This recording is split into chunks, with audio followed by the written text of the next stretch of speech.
Every parent's worst nightmare is watching their child suffer, unable to help them heal.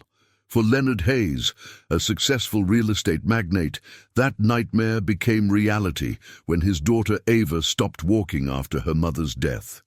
For 2 years, Leonard accepted the doctor's diagnosis: trauma-induced paralysis with no medical explanation. He carried the quiet guilt of an emotionally absent father, believing this was his punishment. His mansion felt like a tomb filled with silence. When Elena, a former pediatric nurse, arrives as their maid, she notices something specialists missed. Through patient observation and gentle care, Elena suspects that Ava's condition isn't what it seems. What if the real truth behind Ava's paralysis wasn't medical at all? Before we jump back in, tell us where you're tuning in from, and if this story touches you, make sure you're subscribed, because tomorrow I've saved something extra special for you. The Hayes mansion stood like a monument to success on Millionaires. Its limestone facade gleaming in the morning sun. Behind iron gates and manicured hedges, the 3-story colonial commanded respect from all who passed.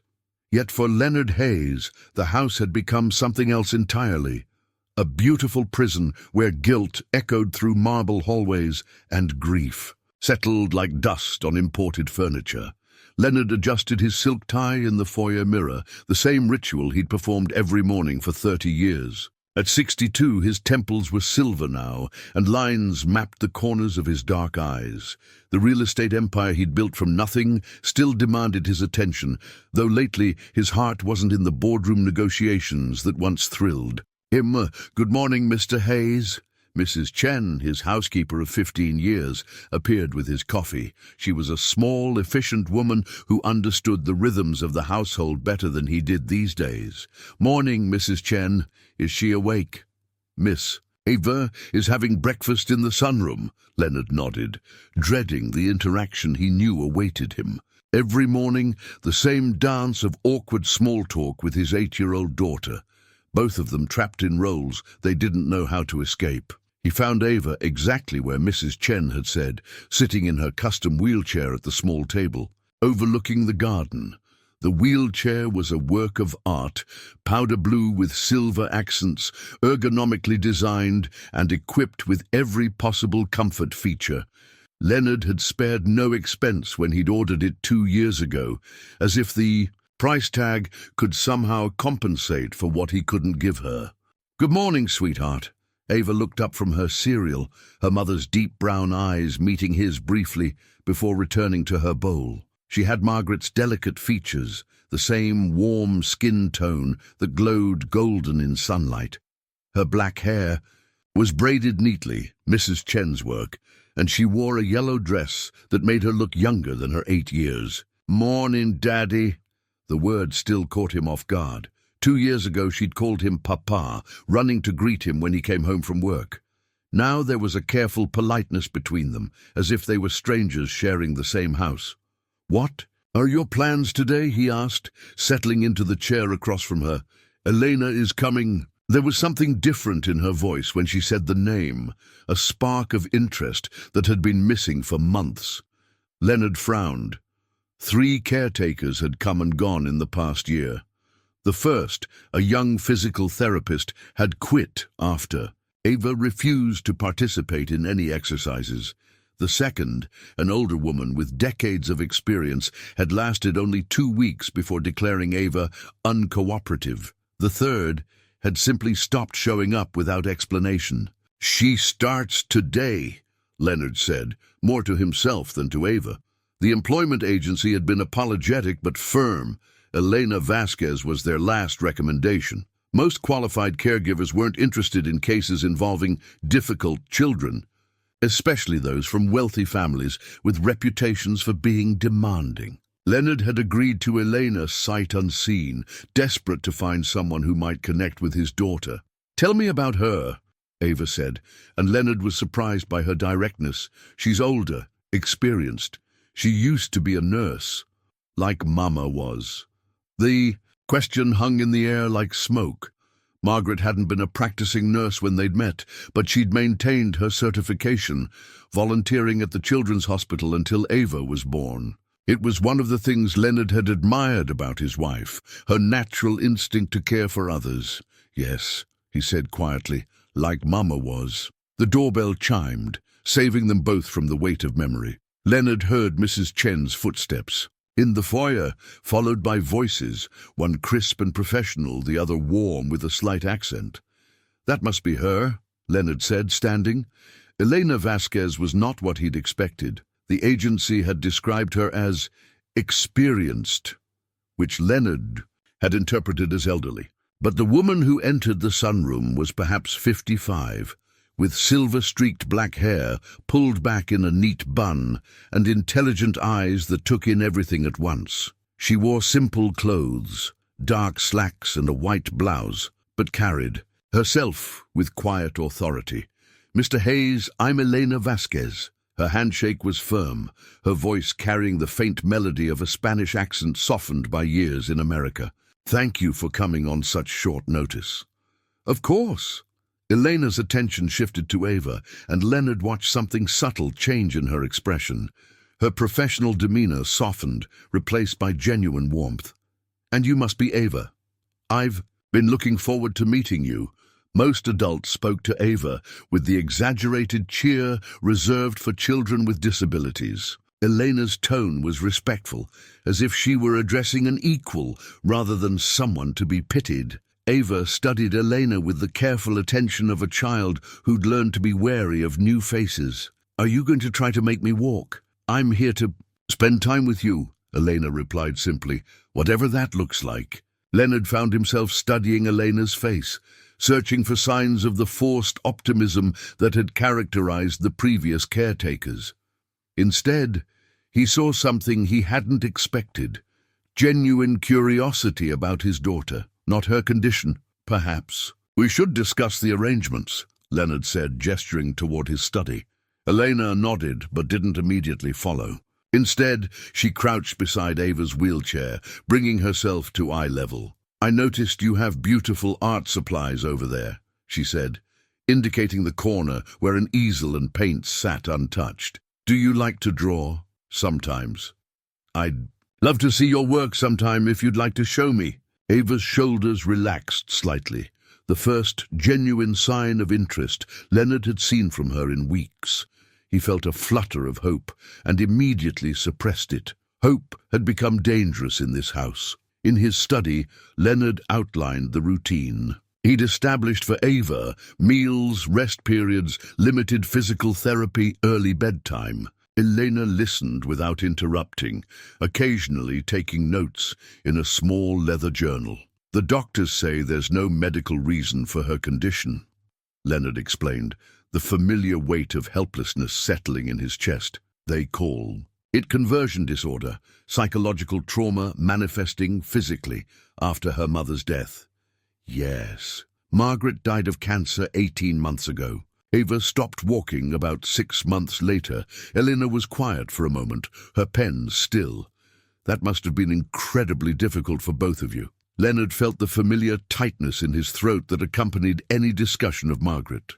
"We're managing.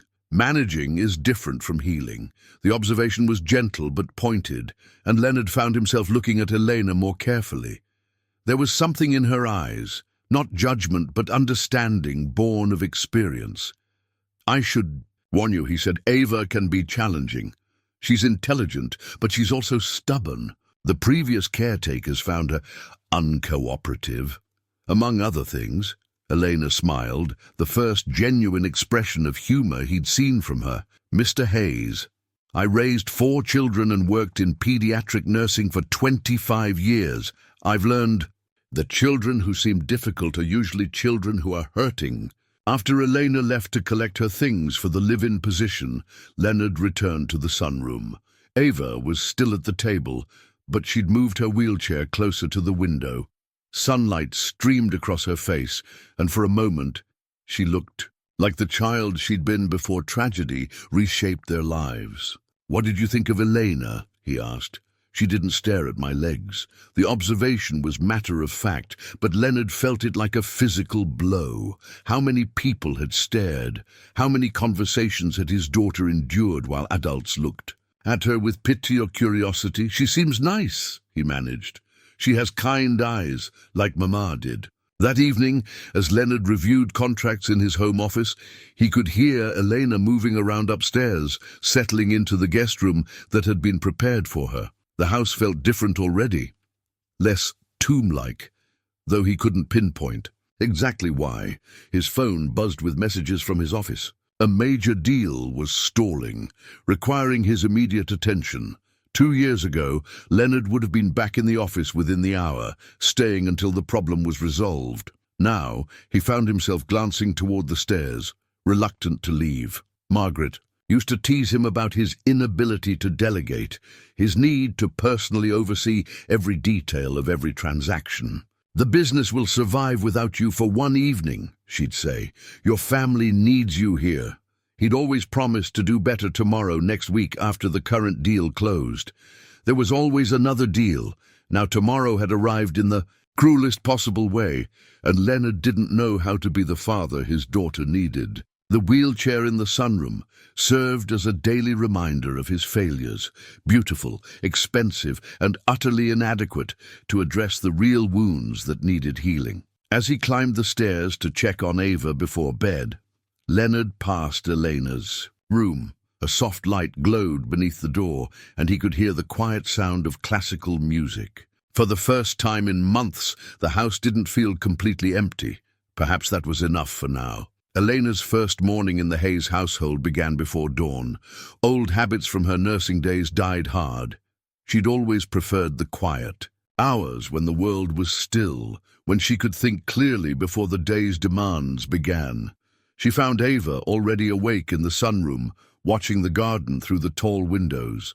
The child sat perfectly still in her wheelchair, hands folded in her lap, like a small adult practicing patience. "Good morning, Mija," Elena said softly, using the endearment without thinking. Ava turned, surprised. "You're up early? So are you. Do you always wake up this early?" "I like watching the sunrise. Mama used to get up early too." Elena settled into the chair across from her, noting how naturally Ava mentioned her mother. Children grieve differently than adults, in waves and fragments, not the sustained ache that Leonard seemed to carry. "Tell me about your mama. She was beautiful." She sang while she cooked, and she knew all the names of the flowers in the garden. Ava's voice was wistful but not sad. She said flowers were like people. They all needed different things to grow. Elena felt something shift in her chest. In 25 years of pediatric nursing, she'd learned to recognize the difference between children who were broken and children who were stuck. Ava didn't sound broken. "She sounds wonderful. Daddy says I look like her, but I think I got his." "Stubborn chin," Elena smiled. "Stubborn can be good if you use it right." When Leonard appeared 20 minutes later, already dressed for work despite the early hour, he stopped short at finding them deep in conversation about the different birds that visited the garden feeders. "Elena, I didn't expect you to start. So early? I'm an early riser, Mr. Hayes. I hope that's all right." "Of course." But she caught the flicker of something in his expression. Surprise, maybe relief, at finding Ava animated instead of withdrawn. After Leonard left for the office, Elena suggested they move to a different part of the house. "Would you like to show me around? I'd love to see your room." Ava's bedroom was on the 2nd floor, but Elena noticed how Leonard had rearranged the house to accommodate the wheelchair. An elevator had been installed, and a bedroom had been set up on the 1st floor. The original room upstairs remained exactly as it had been, a little girl's sanctuary frozen in time. "I used to sleep up there," Ava said, following Elena's gaze up the staircase. "But it's easier down here now." Elena studied the setup with professional eyes. The 1st floor bedroom was efficient but sterile, more like a medical facility than a child's space. Everything was accessible, safe, practical, and utterly without personality. "Do you miss your old room?" Sometimes I could see the whole garden from my window up there. Elena made a mental note. She'd worked with enough children to know that losing familiar spaces often compounded trauma. Ava hadn't just lost the ability to walk. She'd lost her refuge. Would you like to visit it sometime? I could carry you up the stairs. Ava's eyes widened. Daddy says the stairs are too dangerous. Not if we're careful and take our time. That afternoon, while Ava napped, Elena found herself alone with her thoughts for the first time since arriving. She walked through the house, noting details that told the story of a family interrupted. In the formal living room, family photos lined the mantel. Leonard and Margaret on their wedding day, Ava as a toddler taking her first steps. Christmas. Mornings filled with laughter, but the photos stopped abruptly. The most recent was at least 2 years old, showing Margaret thin but smiling, holding Ava on her lap. After that, nothing, as if the family's story had simply ended. In her room, Elena retrieved a worn leather folder from her suitcase. Inside was her nursing certificate, renewed every 2 years out of habit more than necessity. But also there were recommendation letters from former colleagues, photographs from her years at Children's Hospital, and a small notebook filled with observations about challenging cases she'd worked. She'd specialized in pediatric trauma cases, children whose bodies bore the weight of emotional wounds. The work had been heartbreaking, but rewarding, watching small patients rediscover their strength. Elena had left nursing only when her own family needed her, caring for her aging mother through her final years. When Ava woke from her nap, Elena suggested they spend time in the garden. The weather was warm, and the girl's face brightened at the prospect of fresh air.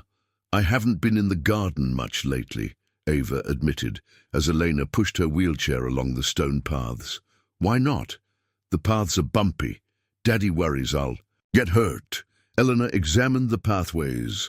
They were uneven in places, but not insurmountable. More concerning was how Leonard's protective instincts seemed to be shrinking Ava's world, rather than expanding it. They stopped beside a bed of roses that were just beginning to bloom.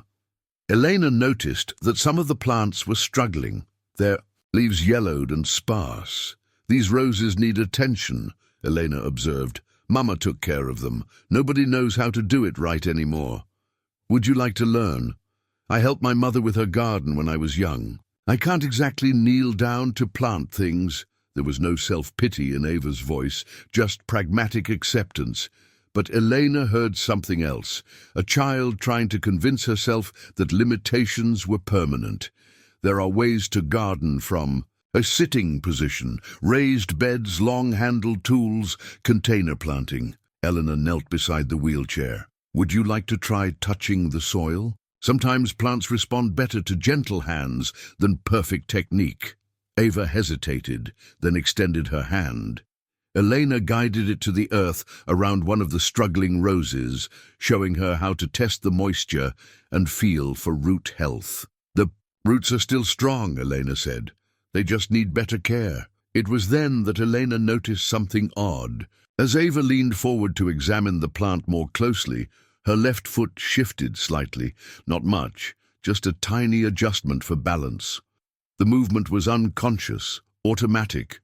Elena didn't react, but she filed the observation away. In her years of working with paralyzed patients, she'd learned to recognize the difference between complete loss of function and psychosomatic responses. That small movement suggested something different than what the medical reports indicated.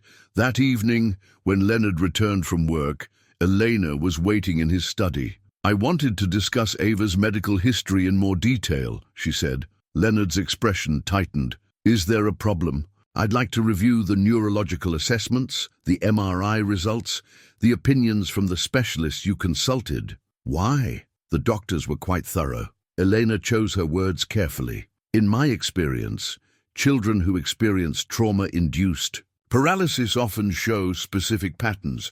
I'm curious about the timeline, the exact nature of her symptoms." "Elena, I appreciate your concern, but we've been through this extensively with multiple specialists. Ava's condition is well documented." I understand, I'm not questioning their competence, but I am a trained nurse, Mr. Hayes. I've worked with children who've experienced conversion disorders before. Leonard stood, a clear signal that the conversation was over. I hired you to care for Ava, not to second-guess her medical team. Elena remained seated. What if her medical team was only seeing part of the picture? What do you mean? Children are complex. Sometimes what looks like a purely medical issue has emotional components that need to be addressed differently. You suggesting Ava is faking her paralysis? Elena heard the dangerous edge in his voice, but pressed on. I'm suggesting that healing might require more than medical treatment. Sometimes it requires understanding why a child's body is holding on to trauma. Leonard's jaw tightened. My daughter went through extensive psychological evaluation. She's not choosing to be paralyzed. I never said she was choosing it, Mr. Hayes, but the mind and body are connected in ways we don't always understand. What if Ava's paralysis serves a purpose, not consciously but emotionally? That's enough. Leonard's voice was cold. I won't have you psychoanalyzing my daughter based on one day of observation. Elena studied his face, seeing not just anger, but fear. Leonard wasn't just protecting Ava. He was protecting himself from hope, from the possibility that his daughter's condition might be more complex than anyone had understood. I apologize if I've overstepped, Elena said quietly. I care about Ava's well-being, that's all. After Elena left his study, Leonard sat alone, staring at the phone.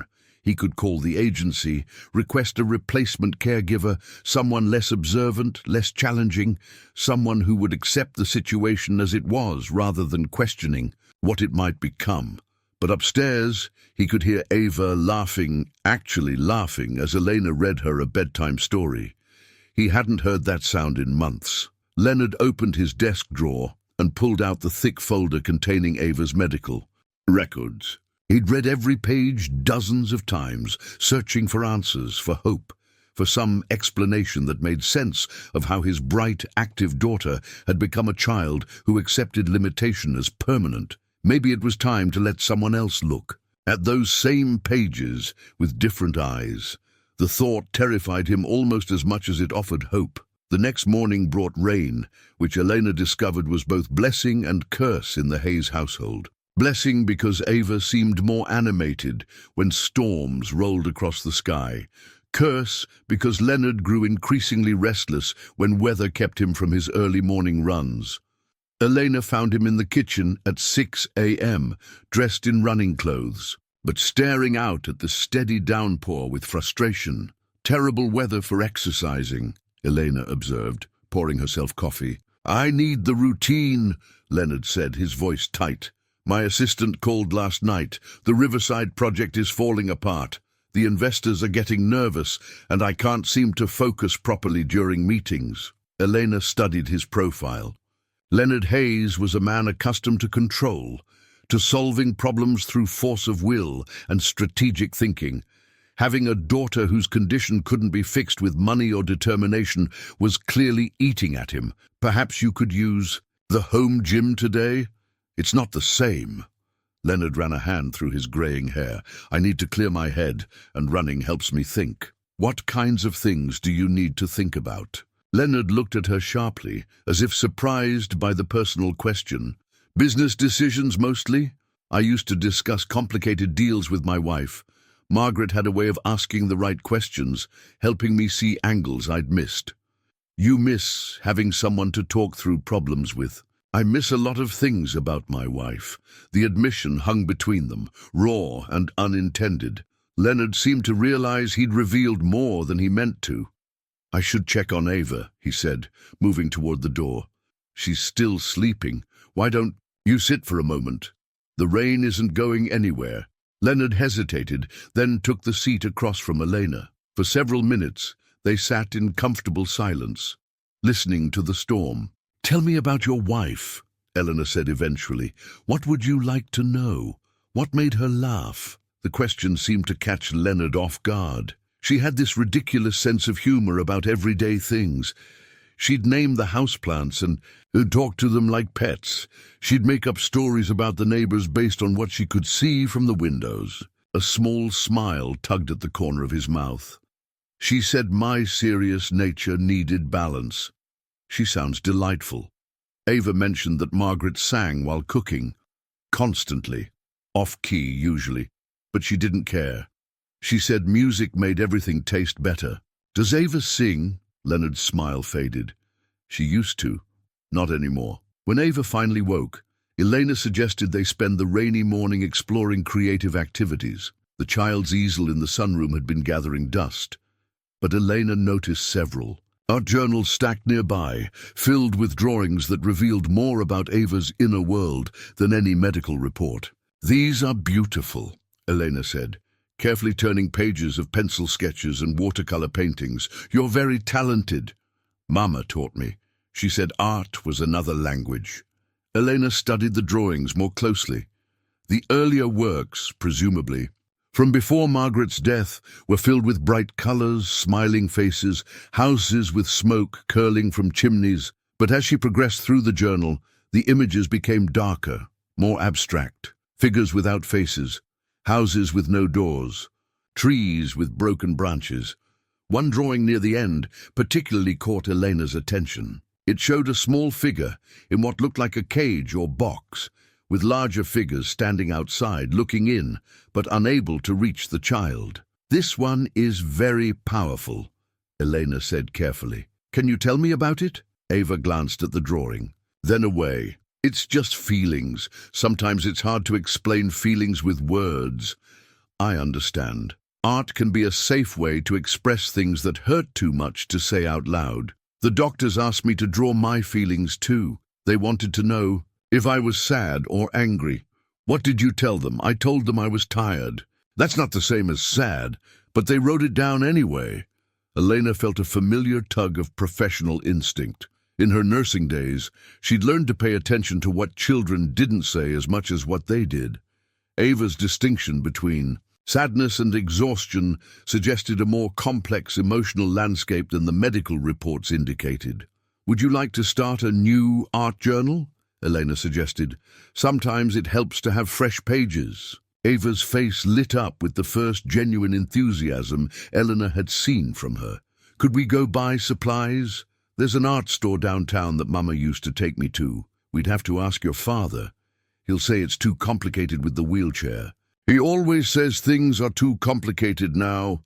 Elena made another mental note. Leonard's protective instincts seemed to be narrowing Ava's world, rather than adapting it to her needs. That afternoon, while Ava napped, Elena found herself in conversation with Mrs. Chen, who was preparing dinner. You're different from the other. Oh, caregivers, Mrs. Chen observed, chopping vegetables with practiced efficiency. How so? You ask questions. The others just followed Mr. Hayes's instructions and tried to keep Miss Ava entertained. What kinds of questions should I be asking? Mrs. Chen paused in her chopping, glancing around to ensure they were alone. The family has been through a lot. Before Mrs. Hayes got sick, they were different. Happier. Tell me about that time. Mr. Hayes worked too much, but Mrs. Hayes made sure there was joy in the house. She'd organized dinner parties, garden projects, trips to museums. Miss Ava was always running, always laughing. Mrs. Chen's expression grew sad. When Mrs. Hayes got sick, everything stopped. Mr. Hayes spent all his time at the hospital or working to pay for treatments.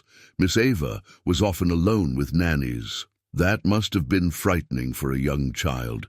She asked a lot of questions about death, about whether her mama was coming home. Mrs. Hayes tried to prepare her, but Mr. Hayes didn't want to talk about it.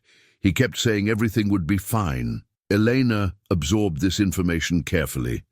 Children who experienced prolonged uncertainty often developed coping mechanisms that looked like symptoms, but were actually adaptive responses to chaos. When did Ava stop walking? About 6 months after the funeral. She'd been having nightmares, trouble in school. Then one morning she just said her legs didn't work anymore. How did Mr. Hayes react? Mrs. Chen was quiet for a long moment, like it was his fault, like everything bad that happened to his family was punishment for something he'd done wrong. That evening, Leonard returned home later than usual, looking haggard. Elena noticed he went straight to his study without checking on Ava, who was reading in the sunroom. At dinner, Ava asked her father about visiting the art store. "It's not practical, sweetheart. The store has narrow aisles, and parking downtown is difficult." Elena said she could help figure it out. Leonard's gaze shifted to Elena, and she saw wariness there. "Elena wasn't hired to take you on shopping trips. Actually," Elena said carefully, "therapeutic activities outside the home are often beneficial for children recovering from trauma. A change of environment can sometimes stimulate different neural pathways." "Are you speaking as a caregiver or as a nurse?"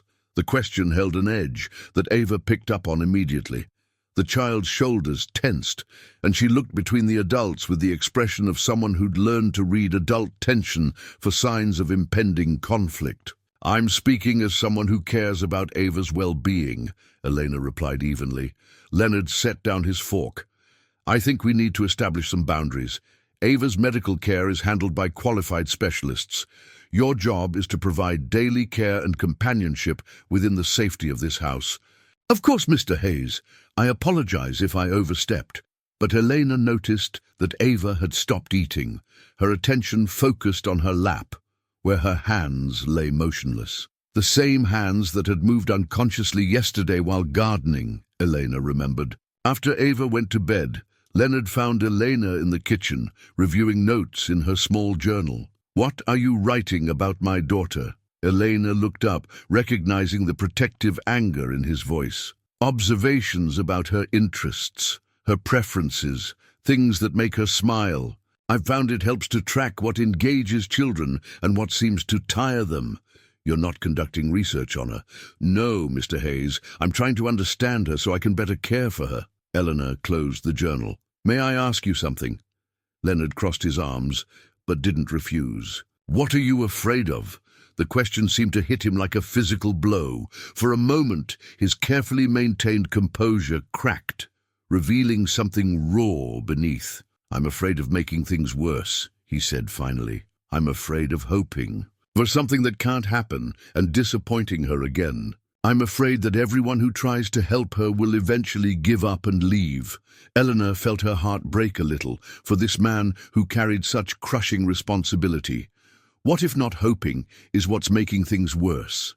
Eleanor spent her first weekend in the Hayes house conducting quiet research. While Leonard worked in his study and Ava read in her room, Elena used her laptop to review everything she could find about trauma-induced paralysis in children. The medical literature painted a complex picture. Some children recovered completely. Others remained affected for years, and a surprising number showed partial improvement when underlying psychological factors were addressed. What struck Elena most was the emphasis on environmental factors. Children who felt safe and supported recovered faster than those who remained in stressful situations. Children who had agency in their healing process often surprised their doctors with sudden breakthroughs.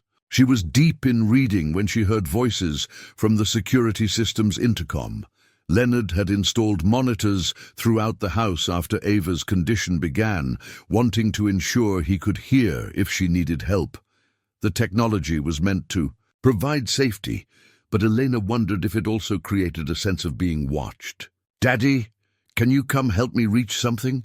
Ava's voice came through the speaker from her room. Leonard's chair scraped against the floor as he stood quickly. Elena listened to his footsteps on the stairs, then Ava's explanation that she'd dropped her book between the bed and the wall. "Next time call for me sooner," Leonard said, his voice carrying a mixture of concern and frustration. "You shouldn't try to reach for things on your own. It was just a book. Ava, we've talked about this.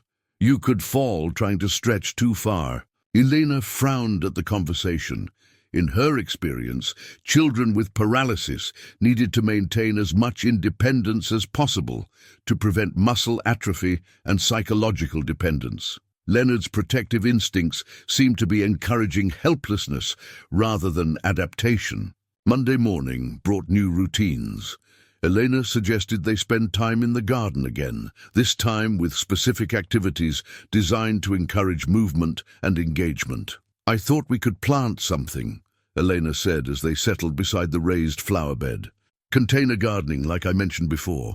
She'd brought small pots and herb seedlings, basil, oregano, mint, things that would grow quickly and provide sensory rewards. "I don't know how to plant things," Ava said, but there was interest in her voice.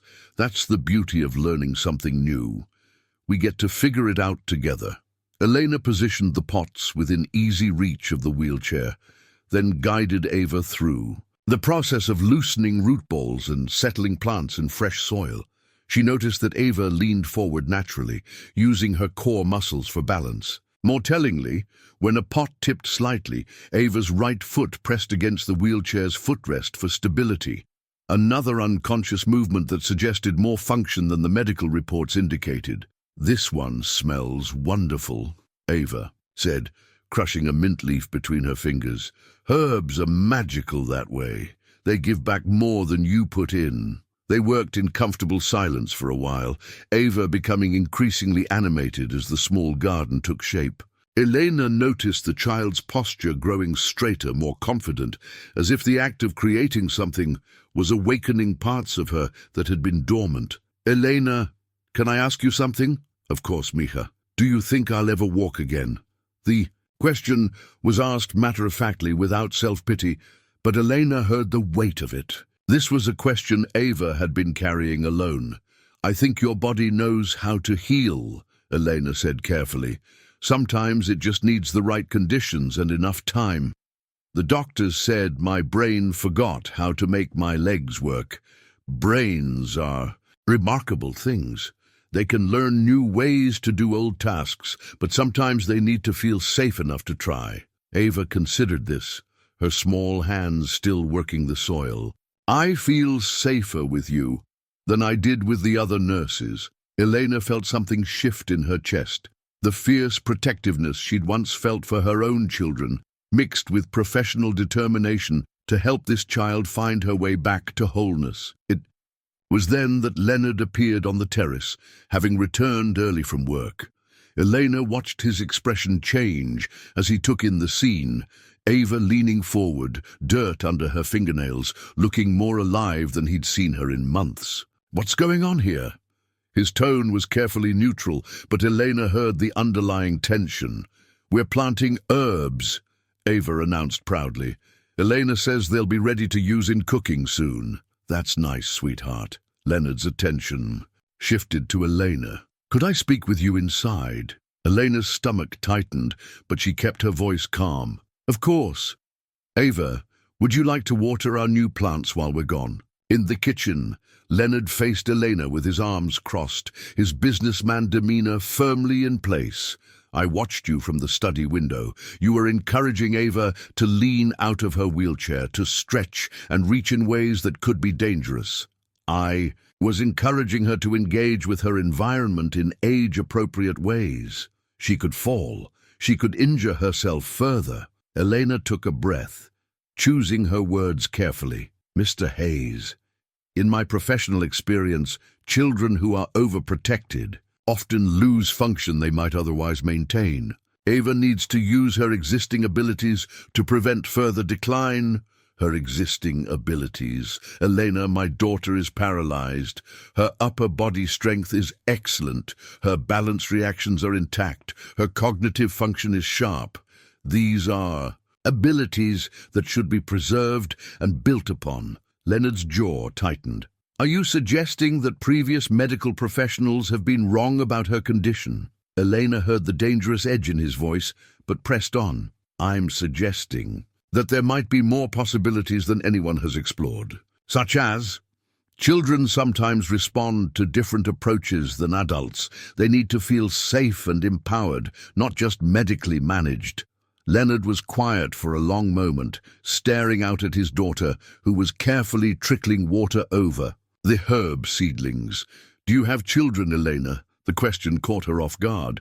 "I have 4 children, all grown now." "Have you ever watched one of them suffer from something you couldn't fix?" Elena thought of her youngest son, Miguel, who'd struggled with severe anxiety as a teenager. The specialists, the medications that didn't help, the nights she'd lain awake wondering if she was making the right choices. "Yes," she said quietly. "Then you understand why I can't take risks with Ava's safety. She's all I have left." Elena heard the pain beneath his words, the fear that masqueraded as control.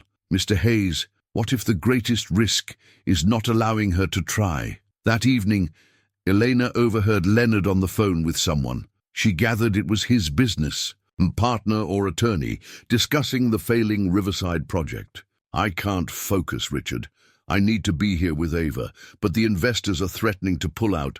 No, I can't fly to Chicago right now, because my daughter needs me here." After the call ended, Elena found him slumped in his study chair, looking older than his 62 years. "Difficult business decisions?" she asked from the doorway. Leonard looked up, seeming surprised to see her. "A deal I've been working on for 2 years is falling apart because I can't give it proper attention." Elena entered the room and sat across from his desk. "Tell me about it." For the next hour, Leonard found himself explaining the intricacies of the real estate development, the investor concerns, the regulatory hurdles. Elena listened with genuine interest, asking thoughtful questions that helped him organize his thoughts. "Margaret used to do this," he said finally. "Listen while I worked through problems out loud." "She sounds like a wise woman." Leonard's expression grew distant. "She was dying for months before I really accepted it. I kept thinking if I worked harder, made more money, I could somehow buy her more time. Better treatments, experimental procedures. Anything." Elena felt pieces of the puzzle clicking together. "You were at the hospital a lot during her final months. Every day, sometimes all night. I couldn't bear to leave her alone." "What about Ava?" Leonard's face crumpled slightly. "Nannies, babysitters, Mrs. Chen when she could manage it. I told myself I was doing the right thing, being with Margaret, but I was abandoning Ava when she needed me most." "You were trying to save your wife." "I was trying to control something that couldn't be controlled, and I lost them both anyway. Margaret to cancer, Ava to whatever darkness took her ability to walk." Elena leaned forward, her voice gentle but firm. "Leonard, you didn't lose Ava. She's still here. She's still fighting, even if it doesn't look the way you expect it to." "How can you be so sure?" "Because I've seen her plant herbs and ask questions about healing. Because she talks about feeling safer. Because her body responds in ways that suggest she's not as lost as you think she is." Leonard looked at her sharply. "What do you mean, her body responds?" Elena hesitated, then decided honesty was necessary. "Small movements, balance reactions, things that indicate more neurological function than complete paralysis would allow." "You think she's faking it?" "I think her paralysis is real, but it might not be permanent. Sometimes children's bodies hold on to trauma until they feel safe enough to let it go." Leonard stood abruptly, his face flushed with anger. "That's enough. I won't have you filling my head with false hope or suggesting that my daughter is manipulating me. That's not what I'm saying." "Yes, it is, and I'm telling you to stop. Care for Ava within the parameters of her diagnosed condition, or I'll find someone who will." After Leonard stormed out, Elena sat alone in his study, listening to the quiet hum of the house's security system. Through the monitor, she could hear Ava talking to herself in her room, practicing a song her mother had taught her. Elena understood now why Leonard clung so fiercely to medical certainty. Hope had become dangerous for him, another thing that might be ripped away, leaving him even more broken than before. But children couldn't afford their parents' fears. Somewhere in this house, a little girl was waiting for someone to believe she could heal. The master bedroom had been closed for 18 months. Elena discovered this by accident on Tuesday morning, when she was looking for spare linens and took a wrong turn in the upstairs hallway. The door was shut, unlike every other room in the house, and when she tested the handle, she found it locked. "That room isn't used anymore," Mrs. Chen said, when Elena asked about it later. "Mr. Hayes locked It after the funeral, said he couldn't bear to deal with Mrs. Hayes' things yet. Elena nodded, but privately she wondered what kind of healing was possible when grief was literally locked away. That afternoon, while Ava worked on watercolor paintings at the kitchen table, Elena mentioned seeing the closed door upstairs. That was Mama and Daddy's room, Ava said without looking up from her brush strokes. Daddy moved to the guest room after she died. He said the big bed was too lonely. Do you miss going in there? I used to sneak in sometimes just to smell her perfume, but then Daddy locked it, and now I can't remember what she smelled like anymore. Elena felt something twist in her chest. Margaret Hayes had been dead for 18 months, but her family was still living around the shape of her absence, rather than through their grief. What did your mama's perfume smell like? Ava paused in her painting, considering. Like flowers and vanilla and something warm. She said it was called Joy, which was funny because she always laughed when she put it on. Why was that funny? Because she said she didn't need perfume to feel joy, but it was nice to wear happiness anyway. Elena stored this detail away with all the others she'd been collecting about Margaret Hayes. A woman who sang off-key while cooking, who talked to houseplants, who wore happiness like a fragrance. This sounded like someone who'd understood that joy was a choice rather than a circumstance. Friday afternoon brought unexpected visitors. Elena was helping Ava with a jigsaw puzzle when the doorbell rang, followed by female voices in the foyer. Mrs. Chen appeared in the doorway. Mrs. Patterson and Mrs. Williams are here to see Mr. Hayes, but he's still at the office. They'd like to visit with Miss Ava. Elena had heard about the neighborhood ladies from Mrs. Chen, well-meaning women who'd been part of Margaret's social circle and who'd made it their mission to check on Leonard and Ava after the funeral. The two women who entered the sunroom were elegantly dressed and carefully coiffed, bearing flowers and concerned smiles. "Ava, sweetie, how are you feeling?" Mrs. Patterson gushed, speaking in the exaggerated tone adults often used with disabled children. "We brought you some beautiful daisies from Margaret's favorite flower shop." "Thank you," Ava replied politely, but Elena noticed how the child's shoulders tensed with the attention. "And you must be the new caregiver," Mrs. Williams said, extending a manicured hand to Elena. "I'm Janet Williams. Margaret and I were very close friends." Elena introduced herself, watching as the women arranged themselves around Ava with practiced sympathy. "Your father is such a devoted man," Mrs. Patterson continued to Ava, "working so hard to take care of you, never remarrying despite all the eligible women who'd love to help with your situation." Elena saw Ava flinch slightly at the word situation. "We've told Leonard repeatedly that he needs to consider his own happiness," Mrs. Williams added. "A man shouldn't have to sacrifice his entire life, even for a special needs child." "Ava isn't special needs," Elena said quietly. "She's a bright 8-year-old who's working through a difficult time." The women exchanged glances, clearly surprised by Elena's directness. "Of course," Mrs. Patterson said smoothly. "We just mean that Leonard deserves to find companionship again. Margaret wouldn't have wanted him to be alone forever." After the women left, Elena found Ava unusually quiet, staring out at the garden with an expression older than her years. "Those ladies mean well," Elena said gently. "They think Daddy should find a new wife." "What do you think about that?" Ava was quiet for a long moment. "I think Daddy is scared to love anyone again, because loving people means they might go away." The observation was so insightful, it took Elena's breath away. This child understood her father's grief better than most adults would. "Is that why you don't try to walk?" Elena asked carefully.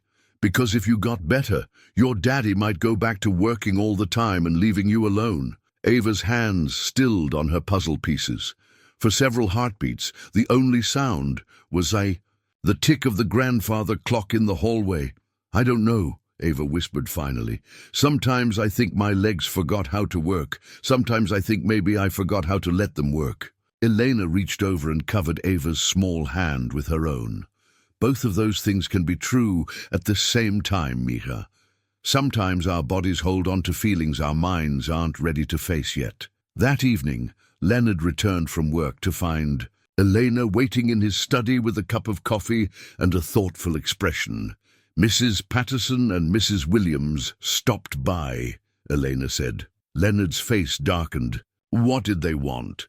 "To check on Ava, to remind you that you deserve companionship, to suggest that caring for your daughter is a sacrifice rather than a privilege." Leonard sank into his chair, suddenly looking exhausted. "They mean well." They? Because I think they're reinforcing the idea that Ava is a burden rather than your child who needs her father's presence to heal. Elena, Leonard, when was the last time you went into your bedroom upstairs? The change of subject clearly caught him off guard. What does that have to do with anything? Grief that's locked away doesn't disappear. It just festers. And children absorb their parents' unprocessed emotions in ways that can manifest physically. Leonard's jaw tightened. "You don't know what you're talking about. I know that your daughter understands your fear of loving people because they might leave. I know she's terrified that if she gets better, you'll go back to putting work before family. I know that she can still smell her mother's perfume in her memory, but you've locked away anything that might help her process that loss." "Stop," Leonard's voice was sharp. "You've been here less than 2 weeks and you think you understand my family better than I do." Elena leaned forward.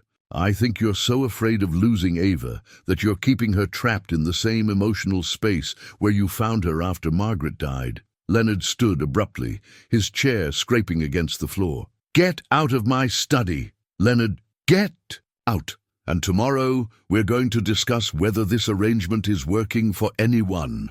Elena left him alone with his anger and his grief, but she didn't go to her room. Instead, she climbed the stairs quietly and stood outside the locked master bedroom door. She pressed her ear to the wood and listened. Nothing, but she could imagine the space beyond. A room frozen in time, filled with clothes that still carried Margaret's scent, jewelry that waited for hands that would never wear it again, a bed that Leonard couldn't bear to sleep in because it reminded him of what he'd lost. Downstairs, Ava was practicing piano in the music room, playing a simple melody, over and over with the persistence of a child working to remember something important. Elena recognized the tune, a lullaby, probably one Margaret had sung to her daughter. Elena thought about the perfume bottle that was undoubtedly sitting on Margaret's dresser, still holding traces of joy even after 18 months. She thought about how scent could trigger memory, how healing sometimes required not forgetting, but rather integrating loss into the continuing story of love. Tomorrow, she might lose her job for pushing too hard, too fast. But tonight, she heard a little girl playing her mother's lullaby and a father pacing his study floor, both of them trying to find their way back to each other through the maze of their shared grief. Healing wasn't just about medical intervention or therapeutic exercises. Sometimes it was about unlocking doors that had been sealed too tightly, letting light and air flow into spaces that had been preserved like museums to loss. Elena made a decision that would change everything for the Hayes family. But first, she needed to find the key. Elena began keeping detailed audio logs 3 days before Leonard threatened to fire her. She'd purchased a small digital recorder after noticing patterns in Ava's behavior that seemed too important to trust to memory alone. The device was no bigger than a matchbox, easily concealed while she worked with Ava throughout the day. "March 15th, 2:30 p.m., she whispered into the recorder while Ava napped. Ava showed involuntary movement in both feet while laughing at a story I was reading. When I asked her to try wiggling her toes, she said she couldn't, but I observed micro-movements that suggest some neural pathway activation. The recordings were becoming a library of hope, small moments that painted a picture different from the medical reports that claimed complete paralysis. March 16th, 10:45 a.m. Ava's posture changes dramatically based on her father's mood when he leaves for work. When Leonard is stressed or distant, she sits lower in her wheelchair and speaks more quietly. When he's present and engaged, she sits straighter and reaches for things more often. Elena was beginning to understand that Ava's condition wasn't static. It fluctuated based on emotional weather patterns that swept through the household, most of which originated with Leonard's internal state. That pattern became starkly clear on Thursday morning when Leonard's business partner, Richard Kellman, arrived unannounced at the house. Elena was in the garden with Ava, continuing their herb planting project, when they heard raised voices from the study. Even through the closed windows, Richard's frustration was evident. "Leo, you're going to lose everything if you don't get back in the game. The Chicago investors pulled out yesterday. The Riverside project is dead unless you can find new backing. By Friday—" "I can't leave Ava right now." Leonard's voice was strained. "You're not leaving her. You're taking care of business so you can continue providing for her. There's a difference." Elena watched Ava's reaction to the argument. The child had grown very still, her hands frozen over the small pot she'd been planting. Her earlier animation disappeared, replaced by the careful stillness that Elena had learned to recognize as Ava's protective response to adult conflict. "Are they fighting about me?" Ava asked quietly. "They're discussing business pressures," Elena replied, "adult worries that have nothing to do with you." But Ava was too perceptive to accept the deflection. "Daddy's business is in trouble because he stays home with me instead of traveling like he used to." Elena felt her heart break a little. This child was carrying responsibility that no 8-year-old should bear.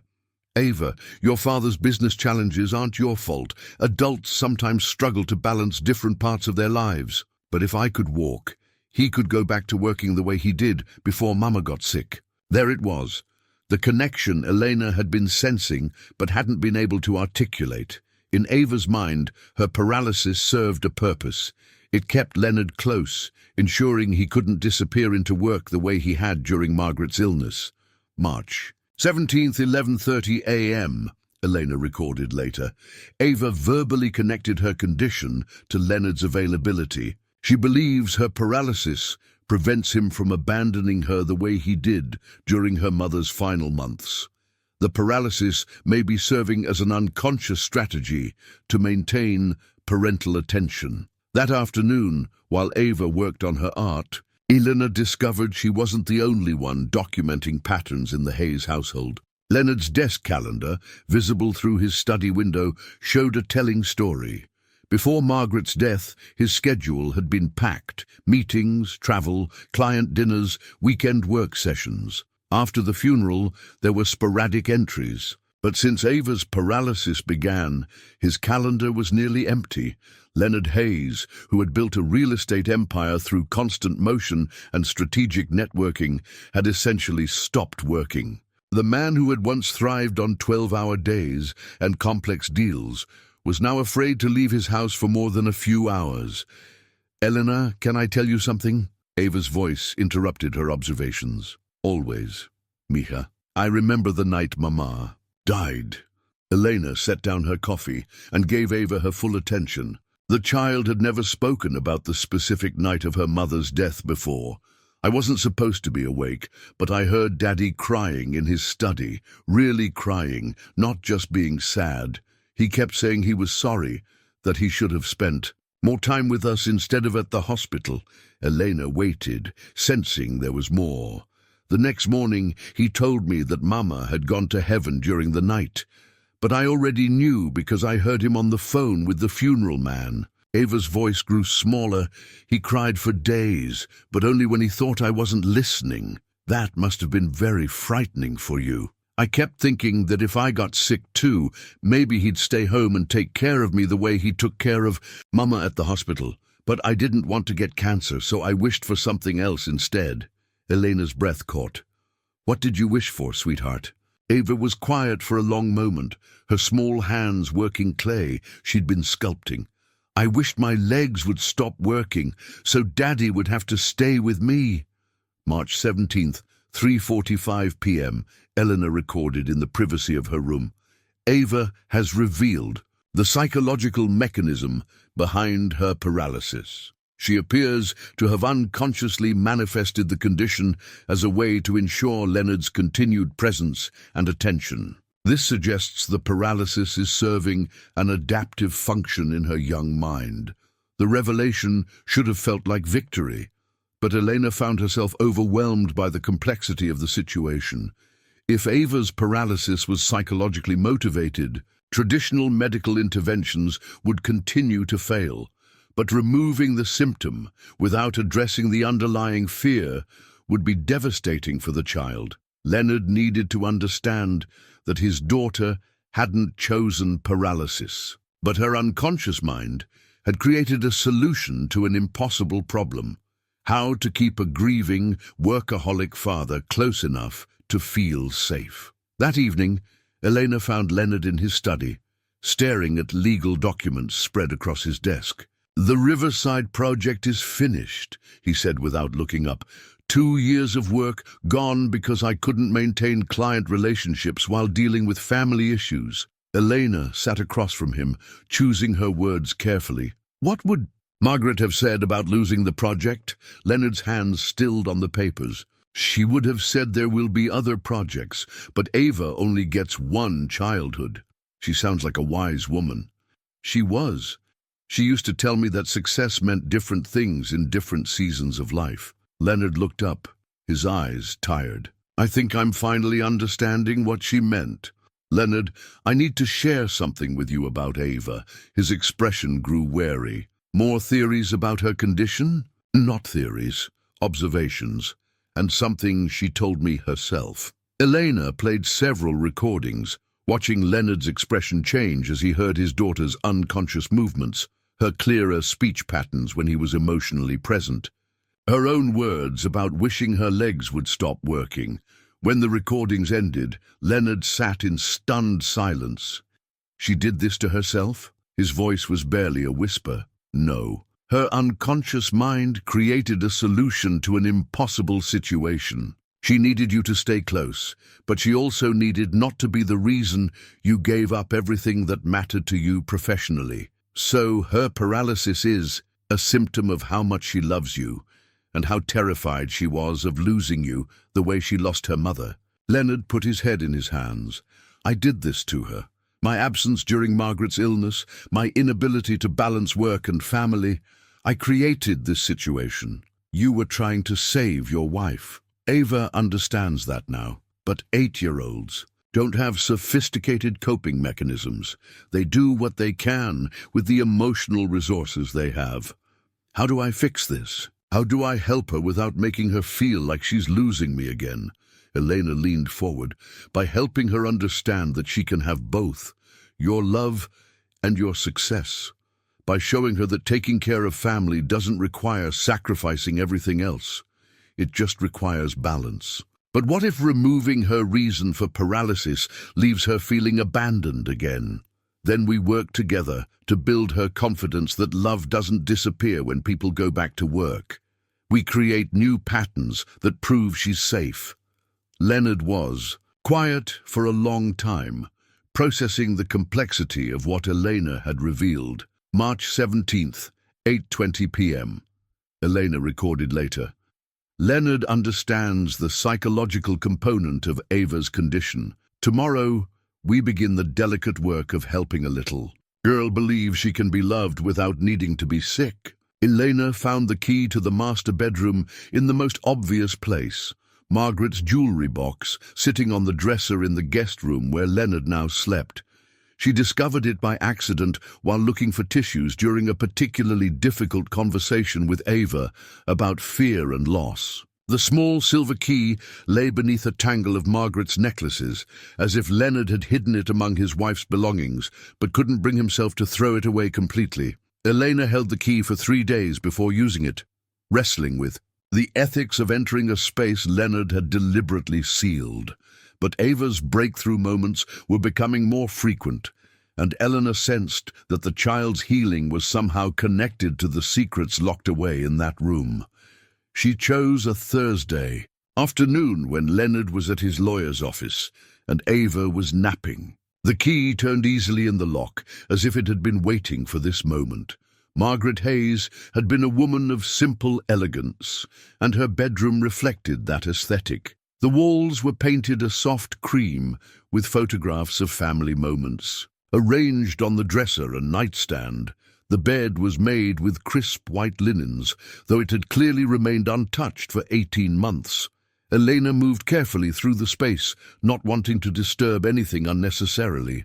She wasn't sure what she was looking for, perhaps just understanding, some sense of who Margaret had been beyond the idealized memories Leonard and Ava carried. The perfume bottle sat exactly where Elena had imagined it would, on Margaret's vanity table, still holding the joy fragrance Ava remembered. Beside it were everyday items that painted a picture of a woman who'd been preparing for an ordinary day that became her last. Reading glasses, a hair clip, a book marked with a bookmark that would never be moved again. Elena was about to leave when she noticed something odd about the nightstand drawer. It was slightly ajar, as if someone had opened it hastily and hadn't fully closed it. Inside, she found what Leonard had never meant for anyone to discover. The letter was written in Margaret's careful handwriting on cream-colored stationery, dated just 3 days before her death. Elena's hands trembled as she read the words that would change everything about how she understood this family's tragedy. My dearest Leonard, I don't know if I'll have the courage to give you this letter, but I need to write these words somewhere. I'm dying, and I know you're doing everything you can to save me, but I need you to understand something important. I don't want to die in a hospital room surrounded by machines and strangers. I want to die at home, with you and Ava, talking about ordinary things and holding hands. But more than that, I need you to know that these past months have been the loneliest of my life. You spend 18 hours a day researching treatments, flying to meet specialists, working overtime to pay for experimental procedures. You're fighting so hard for my life that you're missing the life we have left together. Ava asks me every day why Daddy doesn't eat dinner with us anymore. Why you fall asleep in the hospital chair instead of coming home to our bed. I know you love us. But Leonard, your love has become so focused on saving me that you've forgotten to be with me. I'm not angry. I understand that work and action are how you process fear, but I need you to know that what I want most in these final weeks isn't another doctor's opinion.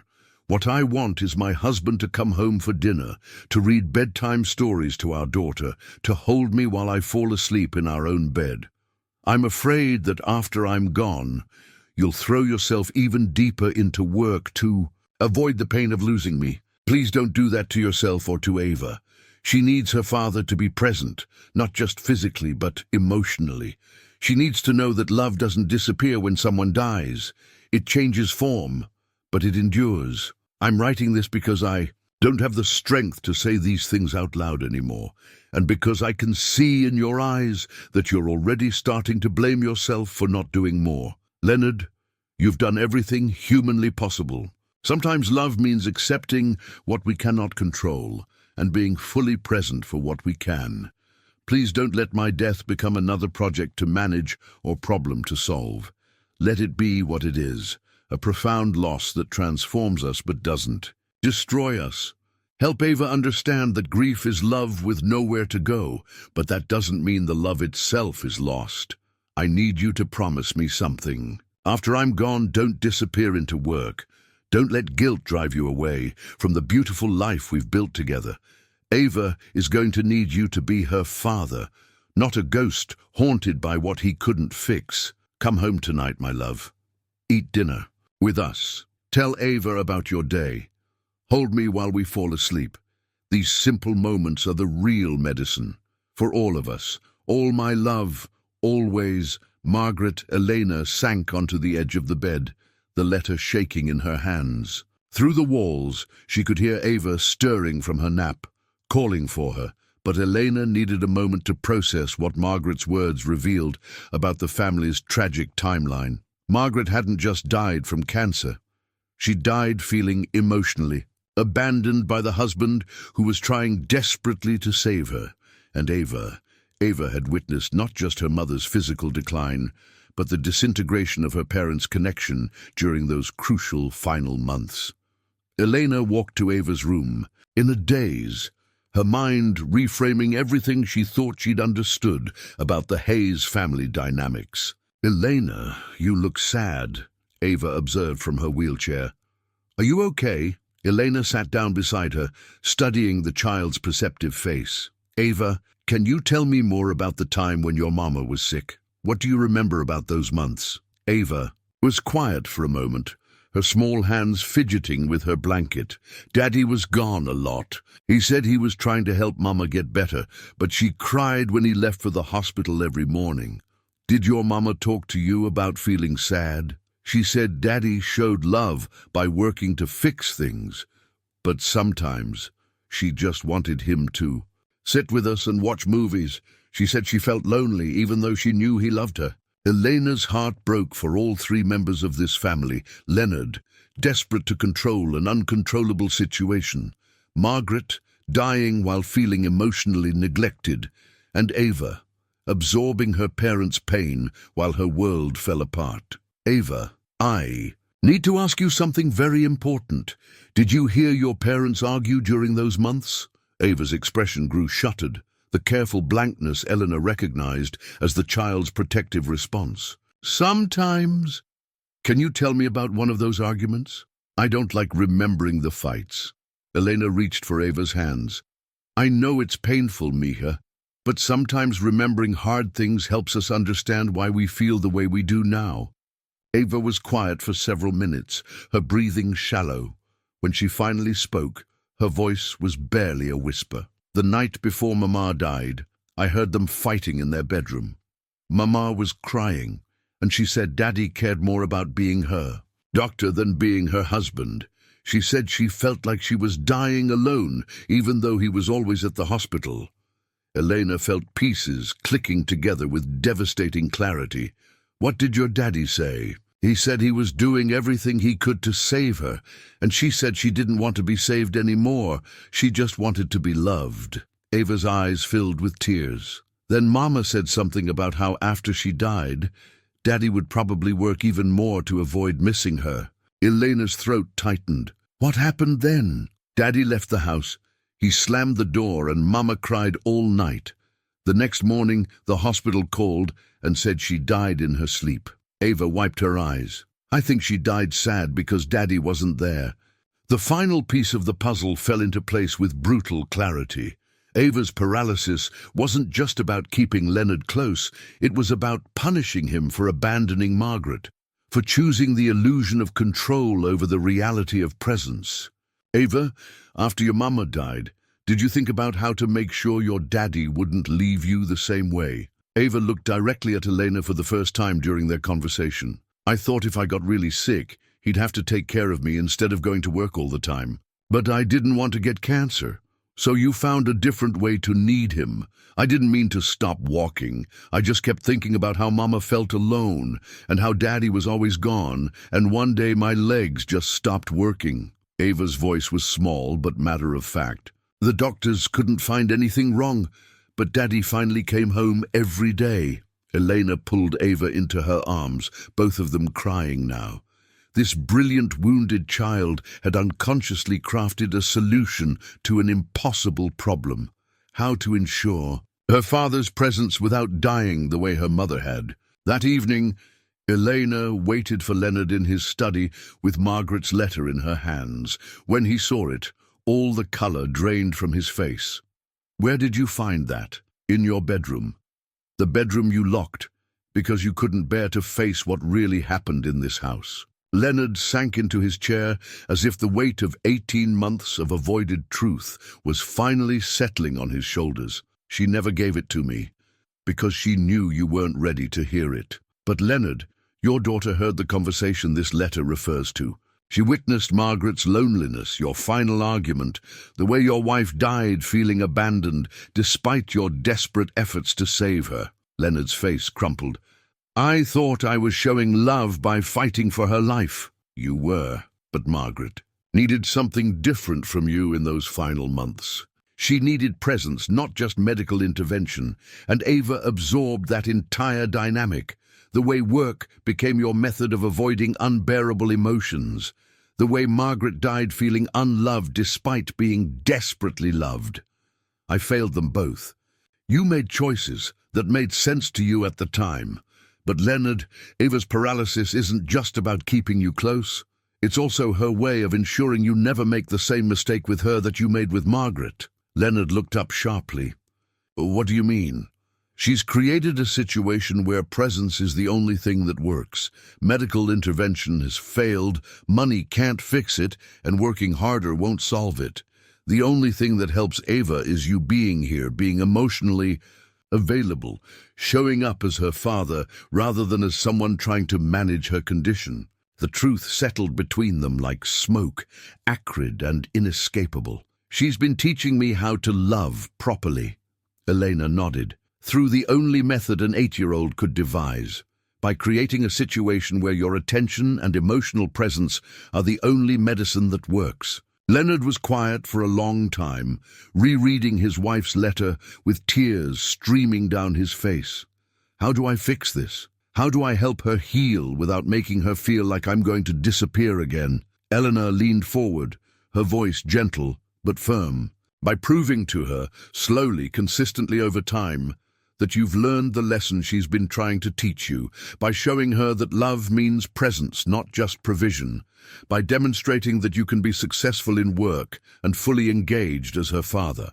And if she doesn't believe me, then we keep proving it until she does. Healing isn't always linear, Leonard. Sometimes it requires rebuilding trust one day at a time.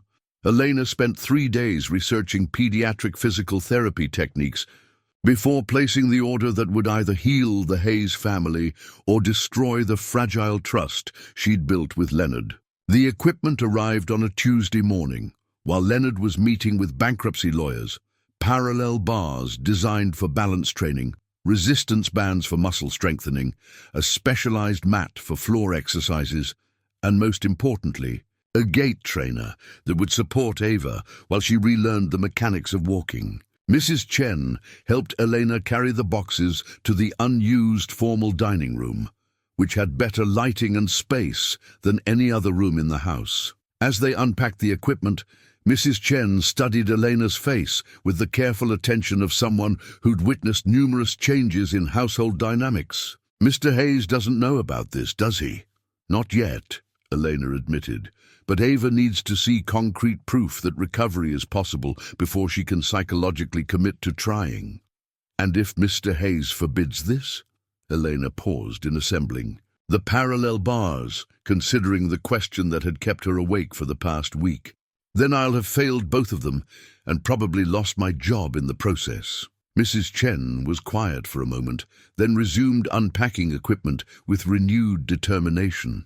Mrs. Hayes would have wanted someone to fight for Ava this way. Elena felt the weight of that observation. Margaret's letter had revealed a woman who understood that love sometimes required difficult choices, uncomfortable confrontations, and the courage to challenge patterns that weren't serving the people you cared about. When Ava discovered the transformed dining room that afternoon, her reaction was everything Elena had hoped for and feared. "What is all this?" Ava asked from her wheelchair, surveying the professional-grade equipment with wide eyes.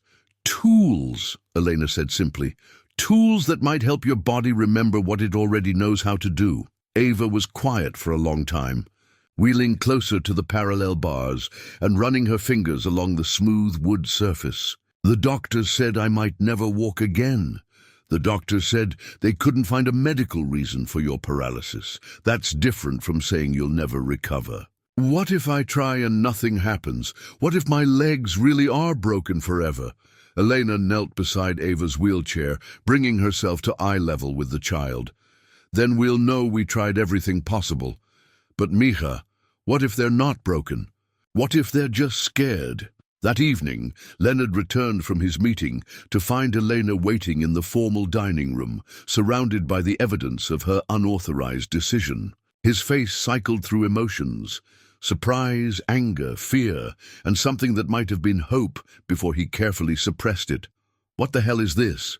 Physical therapy equipment designed for children recovering from mobility issues. I didn't authorize this. I specifically told you that Ava's medical care was handled by specialists. Elena stood, meeting his anger with calm determination. Leonard, the specialists have done everything they can within a traditional medical framework. But Ava's condition isn't traditional.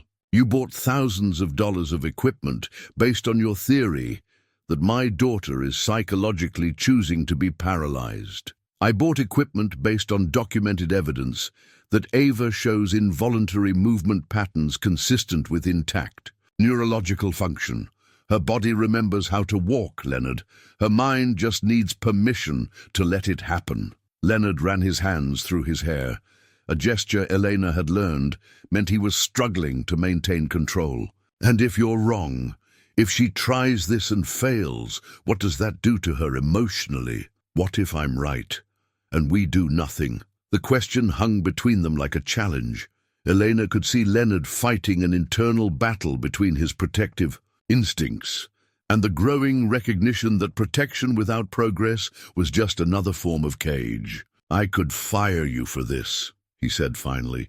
Yes, you could, but then you'd have to explain to Ava why the equipment is going away and why you're sending away the person who believes in her recovery. Leonard was quiet for several minutes, studying the parallel bars as if they might hold answers to questions he didn't know how to ask. How do we even begin? Elena felt a flutter of cautious optimism. Slowly, carefully, with the understanding that healing isn't linear and setbacks aren't failures. The next morning brought unexpected complications in the form of Richard Kellman's emergency visit. Leonard's business partner arrived as Elena was showing Ava how the parallel bars worked, supporting her weight while she stood between them for the first time in 2 years. Leonard, we need to... Richard stopped mid-sentence when he saw Ava. Upright, her hands gripping the bars with white-knuckled determination. "Daddy, look!" Ava called out, her voice breathless but excited. "I'm standing up!" Leonard's face was a mixture of wonder and terror as he watched his daughter maintain her balance with Elena's support. For 30 seconds, Ava stood between the bars, her legs trembling but bearing her weight. When fatigue forced her back into the wheelchair, she was grinning with the pure joy of accomplishment. "That was amazing, sweetheart," Leonard managed, his voice thick with emotion. Richard cleared his throat, clearly uncomfortable with the intimate moment he'd witnessed. "Leonard, I need to speak with you privately. It's urgent." In the study, Richard delivered news that threatened to unravel everything Elena had been working toward. "The creditors are moving faster than we anticipated. If you can't come up with $2 million by Friday, they're going to force liquidation of assets. That includes this house." Leonard sank into his chair, the weight of practical reality crushing the fragile hope he'd felt watching Ava stand. "How much time do I have?" 72 hours. And Leonard, that client meeting in San Francisco can't be postponed any longer. This is our last chance to save the company. Elena, who'd been lingering in the hallway, heard enough to understand the crisis. Leonard was going to have to choose between being present for Ava's breakthrough and saving the financial security that allowed him to provide for her care. She found him in his study an hour later, staring at airline tickets he'd printed for. "A flight that evening. You're leaving. I have to. If I lose everything, I won't be able to afford Ava's care, this house, any of it." Elena sat across from his desk, choosing her words carefully. "What would Margaret say about this choice?" Leonard's jaw tightened. "Margaret is dead, and her letter made it clear that my tendency to prioritize work over presence contributed to her feeling abandoned. But Elena, if I don't go to San Francisco, we'll lose everything anyway. What if there's another way, such as..." Elena took a deep breath, about to propose something that would either save the family or destroy her credibility completely. "Take Ava with you." Leonard stared at her as if she'd suggested something impossible. "She can't travel. The wheelchair, her medical needs, the disruption to her routine. Leonard, 3 days ago your daughter stood between parallel bars for the first time in 2 years. She's stronger than you think she is. more resilient, and she needs to see that you can maintain your professional life without abandoning your commitment to her. The business meeting is crucial. I can't be distracted by being her father. Leonard, this is exactly the pattern that destroyed your marriage. You're still choosing work over presence, still believing that providing financially is more important than being emotionally available. Leonard stood abruptly, pacing to the window that overlooked the garden where Ava was working with the herbs. They'd planted together. If I take her to San Francisco and the trip is too much for her, if she has a setback, then you'll handle it together. But Leonard, what message does it send to Ava if you leave now, just when she's starting to believe? Recovery is possible. Elena could see the internal battle playing out across Leonard's face. Every instinct told him to protect Ava from the stress and uncertainty of business travel. But another part of him, the part that had been listening to Margaret's letter and Elena's observations, understood that this choice would define their relationship going forward. The equipment, Leonard said finally. How do we transport the physical therapy equipment? Elena felt hope blooming in her chest. We don't. We adapt. Hotels have fitness centers, swimming pools, spaces where she can practice. Recovery isn't about perfect conditions, Leonard. It's about consistent commitment. That afternoon, Elena found herself packing bags for a trip she'd never expected to take, while Ava experienced a mixture of excitement and terror about her first journey outside. The house in months. What if I can't handle being away from home? Ava asked as Elena folded her clothes. Then we'll figure it out. But Ava, you've been handling challenges much bigger than travel for 2 years. You're stronger than you know. Will the exercises still work in a different place? Elena smiled, remembering her own children's fears about change. Your body knows how to walk no matter where you are. The exercises are just reminders of what's already there. As they prepared for departure, Elena noticed changes throughout the household. Mrs. Chen was smiling more, humming while she worked. The gardener, who'd been maintaining but not improving the landscaping for months, had begun planning new plantings. Even the house itself seemed lighter, as if hope were an actual force that could shift the atmosphere. Leonard appeared in Ava's doorway, suitcase in hand, and an expression of nervous determination on his face. Ready for an adventure? Ava looked at her father, really looked at him, with an intensity Elena had rarely seen from the child. Are you going to disappear into work when we get there? The question was direct, uncompromising, and utterly fair. Leonard knelt beside her wheelchair, taking her hands in his. I'm going to work while we're there, yes. But Ava, I'm also going to eat every meal with you, sleep in the same hotel suite, and make sure your physical therapy continues, even if we have to practice in the hallway. Promise? I promise. And sweetheart, if at any point the trip becomes too much, we come home immediately. Your health and comfort come first, always.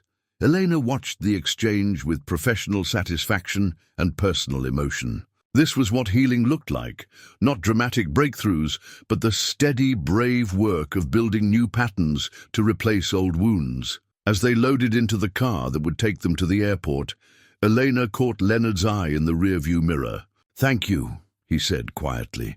Elena smiled, understanding that he wasn't just thanking her for the physical therapy equipment or the trip arrangements. He was thanking her for believing in his capacity to change, and in his daughter's strength to heal. The real test was just beginning. San Francisco's morning fog rolled in like a prayer, soft and transformative, as Elena set up her phone to record what she hoped would be Ava's breakthrough moment. They were in the hotel's fitness center. At dawn, Leonard having arranged exclusive access before his crucial meeting that afternoon.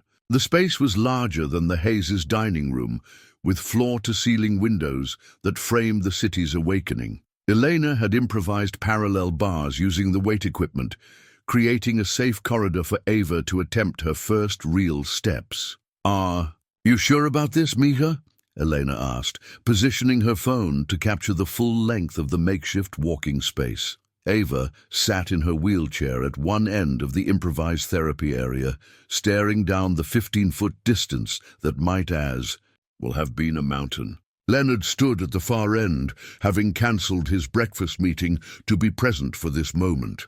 "I'm scared," Ava admitted, her voice smaller than Elena had heard it in weeks. "What are you most afraid of?" Elena asked gently, kneeling beside. "The wheelchair. What if I try and my legs still don't work? What if everyone has been wrong about me getting better?" Elena studied Ava's face, seeing not just fear, but the deeper terror that had driven her paralysis from the beginning. "And what if you try and it works? What are you afraid of then?" Ava was quiet for a long moment, her eyes finding her father across the room. "If I can walk again, Daddy might think he doesn't need to take care of me anymore." There it was, the core fear that had kept Ava locked in her wheelchair for 2 years. Not the inability to walk, but the terror that walking meant abandoning the only strategy she'd found to keep her father close. Leonard heard the admission and moved closer, his businessman facade cracking to reveal raw paternal emotion. "Ava, sweetheart, I need you to listen to me very carefully." His voice was steady despite the tears in his eyes. "Whether you walk today or whether you never walk again, you are my daughter, and I will never stop taking care of you. Not because you need me to, but because I want to. Because being your father is the most important job I will ever have. But what if you get busy with work again? What if you forget that I need you?" Leonard knelt on the floor, bringing himself to Ava's eye level. "Then you remind me. With words, not by making yourself sick. Ava, I was wrong about so many things when Mama was dying. I thought showing love meant fixing problems and making money to pay for solutions. But Mama tried to tell me that love means showing up, being present, choosing family time over work time." Elena watched father and daughter look at each other with a clarity that had been absent for 2 years. "If I walk to you, will you promise not to disappear into work the way you did when Mama was sick?" "I promise to keep learning how to balance work and family. I promise to eat dinner with you every night I'm home. I promise to ask for help when I feel myself getting too focused on business. And Ava, I promise that if you walk today, we'll celebrate, not because it means I can stop caring for you, but because it means you're brave enough to trust that our love is strong whether you're walking or not." Elena pressed record on her phone as Ava took a shaky breath and reached for the parallel bars Elena had improvised from the gym equipment. "Okay," Ava whispered. "I want to try." Elena helped Ava transfer from her wheelchair to a standing position between the bars. For a moment they stayed there, Ava's legs trembling with the effort of supporting her weight after 2 years of disuse. "I can feel them," Ava said with wonder. "My legs. I can feel them." Elena positioned herself behind Ava, hands ready to support her if needed, but not interfering with the child's natural balance responses. "Remember, Mija, your body knows how to do this. We're just reminding your brain that it's safe to try." Ava lifted her right foot an inch off the ground, then set it down. The movement was tentative, uncertain, but unmistakably purposeful. "Daddy, did you see?" Leonard was crying openly now, his hands pressed to his mouth as if to contain the emotion, threatening to overflow. "I see you, sweetheart. I see how brave you are. The second step came easier than the third."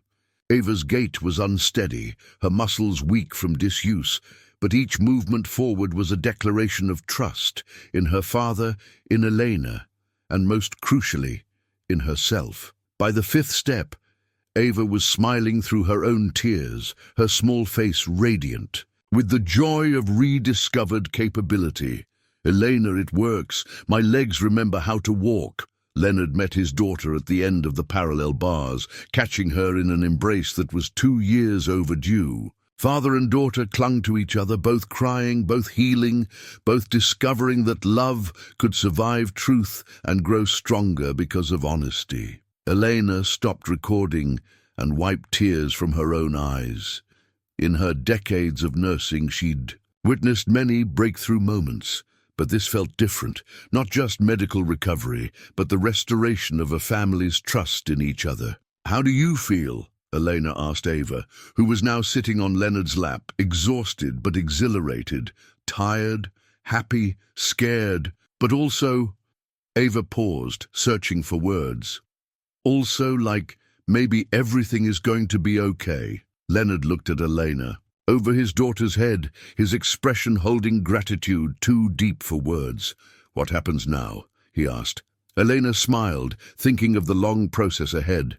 Physical therapy, emotional healing, the careful work of rebuilding patterns that served. This family's growth rather than their fear. Now we go home, and we practice every day. We celebrate progress, and we're patient with setbacks. We remember that healing isn't about becoming perfect. It's about becoming whole. As they prepared to leave the fitness center, Elena noticed Ava glancing back at her wheelchair with an expression that was part nostalgia, part relief. "I don't think I need that anymore," Ava said quietly. Elena understood that Ava wasn't just talking about the physical mobility device. She was talking about the entire emotional strategy she'd used to feel safe, the need to be sick in order to be loved, the belief that dependency was the only path to security.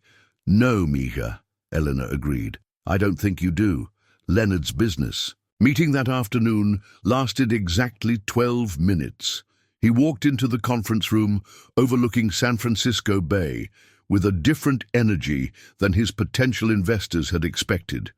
Instead of the desperate determination of a man trying to save his empire, Leonard carried himself with the quiet confidence of someone who had finally understood what truly mattered.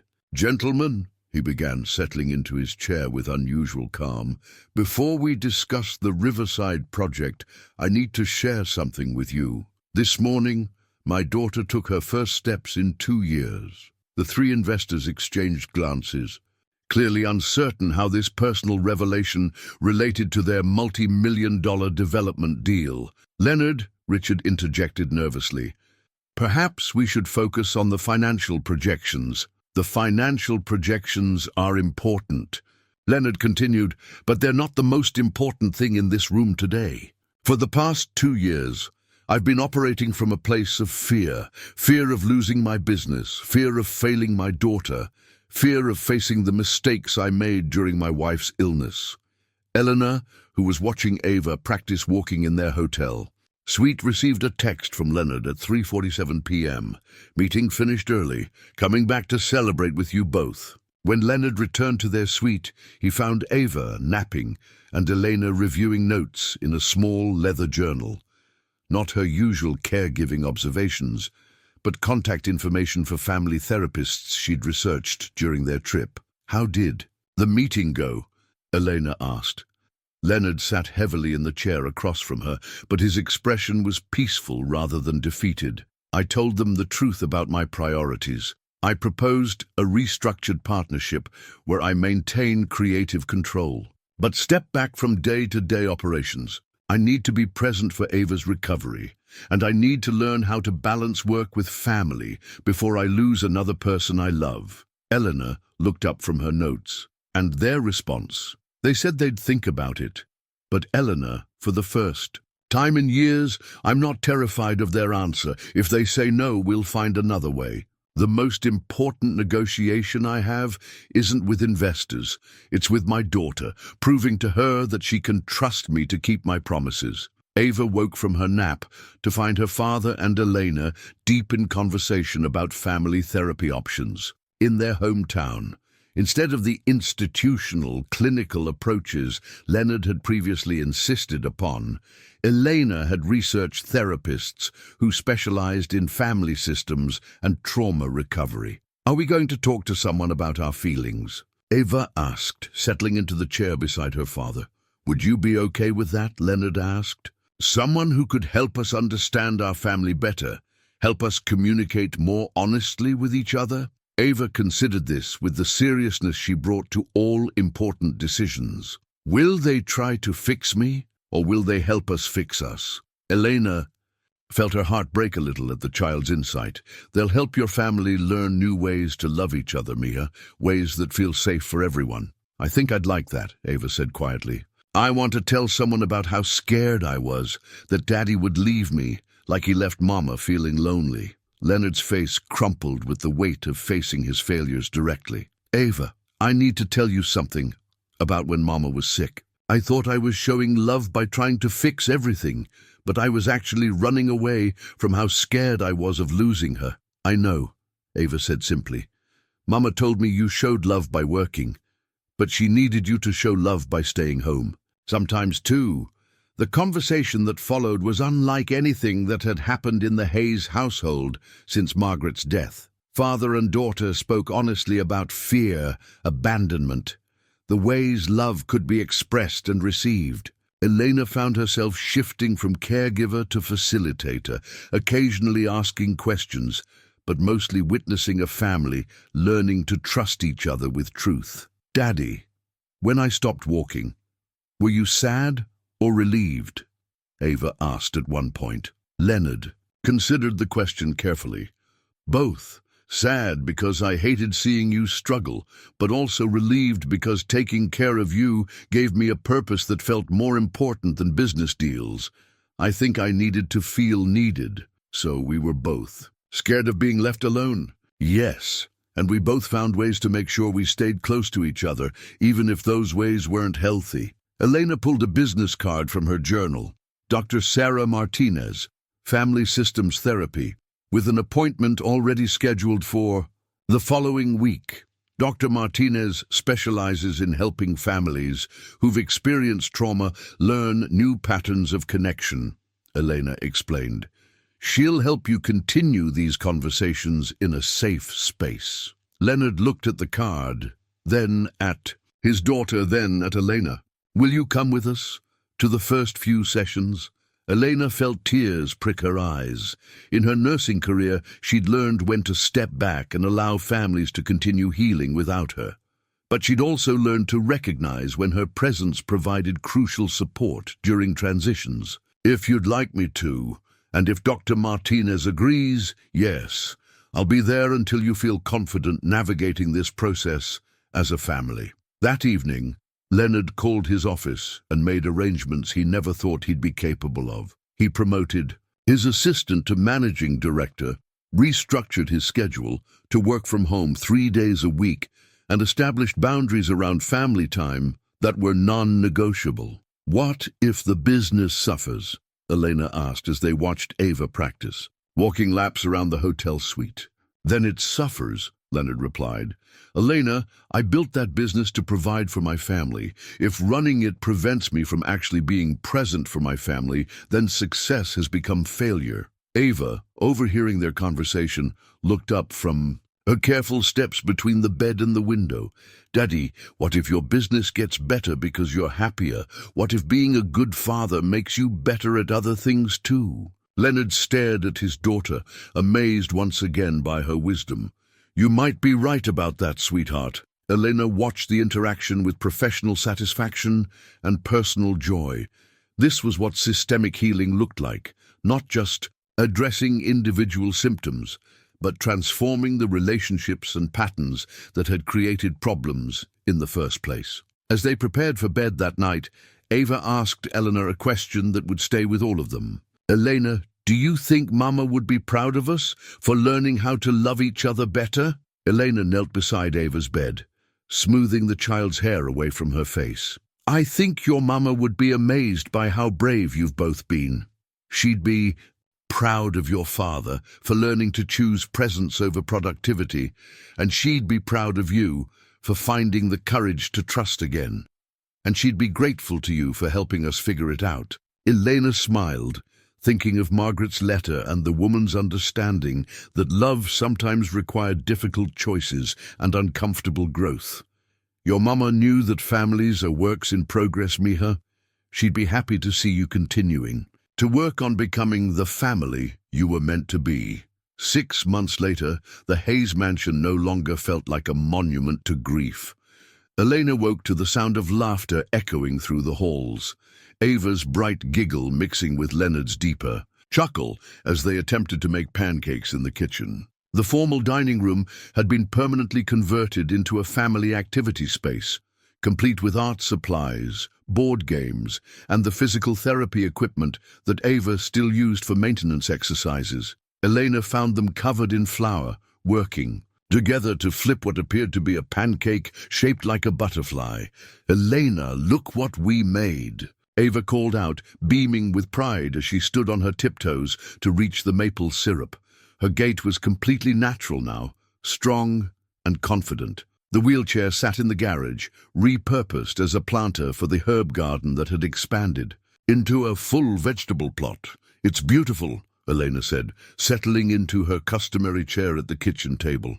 This had become their Saturday morning routine, cooking together, sharing stories about the week, planning adventures for the weekend. Leonard looked different too. The constant tension that had marked his features for years had been replaced by genuine contentment. He still worked, but his office hours were clearly defined, his phone stayed silent during family meals, and he'd discovered that being fully present for his life made him more effective in his business rather than less. "Mrs. Chen left early this morning for her daughter's wedding," Leonard explained, flipping another pancake with surprising competence. "She said to tell you the guest rooms are ready for your family's visit next week." Elena smiled, thinking of her grown children, who were flying in to meet the family that had become so important to their mother. Miguel, her youngest, had been particularly curious about Ava, remembering his own struggles with anxiety and how Elena's patient support had helped him heal. The doorbell rang, and Ava ran to answer it with the natural enthusiasm of a child who no longer feared unexpected changes. Elena heard familiar voices. Mrs. Patterson and Mrs. Williams, the neighborhood ladies who'd been chronicling the Hayes family's transformation with growing amazement. "Ava, dear, you look absolutely radiant," Mrs. Patterson exclaimed as the visitors entered the kitchen. "Leonard, I hope you don't mind us dropping by, but we wanted to invite your family to the community garden dedication ceremony next month." Leonard wiped his hands on a dish towel, his smile genuine rather than polite. "We'd be honored to attend. The whole neighborhood has been talking about how wonderful it's been to see your family flourishing," Mrs. Williams added. "And Elena, we can't thank you enough for whatever magic you worked here." Elena shook her head gently. "Families heal themselves when they feel safe enough to try. I just provided some guidance along the way." After the women left, Ava settled into Elena's lap with the naturalness of a child who'd learned to trust adult affection again. "Elena, will you always live with us?" Elena smoothed Ava's hair, considering her response carefully. Over the past months, her role in the Hayes household had evolved from hired caregiver to integral family member. She had her own suite of rooms, now her own space in the family's daily rhythms, her own place in their story of healing. "As long as you and your father want me here, and as long as I'm needed, yes." Leonard looked up from the stove, his expression serious. "Elena, we've never formally discussed this, but I hope you know that you have a permanent place in our family.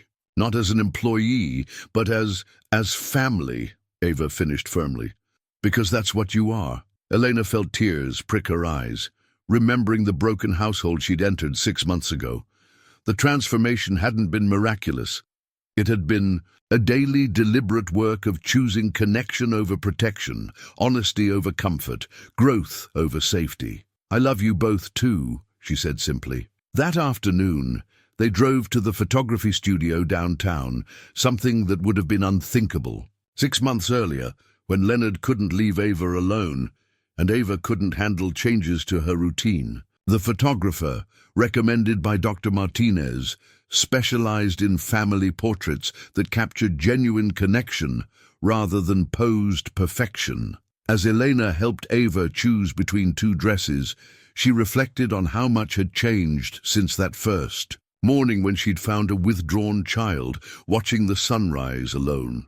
"I want to wear Mama's necklace," Ava announced, holding up a delicate gold chain that Leonard had retrieved from the no longer locked master bedroom. "She would love that," Leonard said, fastening the clasp around his daughter's neck. The photo session itself was joyful rather than formal. The photographer captured Leonard and Ava reading together, Elena braiding Ava's hair, all three of them laughing at some story Leonard was telling about his latest business meeting mishap. But the image that would become their favorite was the most candid, Elena and Leonard sitting on either side of Ava as she showed them something in her art journal, all three faces animated with interest and affection. It was a picture of a family that had been broken and had chosen to heal together. As they drove home, Ava fell asleep in the back seat, exhausted by the excitement of the day. "Elena," Leonard said quietly, "I need to tell you something." Elena looked at him, noting the seriousness in his voice. "The San Francisco investors called yesterday. They've agreed to the partnership restructure. The business is secure, and I get to maintain the balance we've built here." "That's wonderful news." "It is, but more than that, I realized something when they called. 2 years ago, news like that would have been the most important thing in my world. Yesterday it felt good, but it didn't feel life-changing. You know what felt life-changing?" Elena waited. Ava running to tell me about the butterfly she'd drawn in therapy. Her excitement about planting tomatoes in our garden. The way she started humming while she does homework. The same off-key melodies Margaret used to hum while cooking. Elena smiled, understanding. "You've learned the difference between success and significance. Margaret tried to teach me that before she died, but I wasn't ready to hear it. You and Ava taught me that love isn't about providing or protecting or fixing. It's about showing up, being present, choosing each other every day." As they pulled into their driveway, Elena looked at the house that had become home. The formal gardens had been replaced with the practical beauty of vegetables and herbs. The intercom system had been disconnected. They no longer needed electronic monitoring because they actually talked to each other. The locked rooms had been opened, cleaned, and filled again with the sounds of daily life. Inside, they found Mrs. Chen arranging flowers in the kitchen, humming contentedly as she worked. "How was the photo session?" she asked. "Perfect," Ava said. "Now awake and energetic again. We're going to put the pictures in Mama's old frames so she can be part of our new family too." Mrs. Chen smiled, the expression of someone who'd witnessed a household transform from survival to joy. That evening, as Elena tucked Ava into bed, the child asked her customary question, "Elena, what's the most important thing that happened today?" Elena considered the question, thinking about the photo session, Leonard's business news, the ordinary magic of making breakfast together. "Today you showed me that families can heal completely when they choose love over fear," Elena said. "And that healing doesn't mean forgetting the people we've lost. It means learning to carry their love forward in healthier ways." Ava snuggled deeper into her blankets, secure in the knowledge that tomorrow would bring more of the same steady love that had transformed her world. "Good night, Elena. Thank you for teaching us how to be a family again." As Elena turned off the light, she reflected on the journey that had brought them all to this moment. She'd arrived as a caregiver and discovered that sometimes healing required not just professional expertise, but the courage to believe in a family's capacity for transformation. In the quiet house, surrounded by the peace that comes from choosing presence over productivity, Elena felt the deep satisfaction that comes from work that matters. Tomorrow would bring new challenges, continued growth, the ongoing work of being family to each other. But tonight, in a house filled with love instead of grief, that was enough.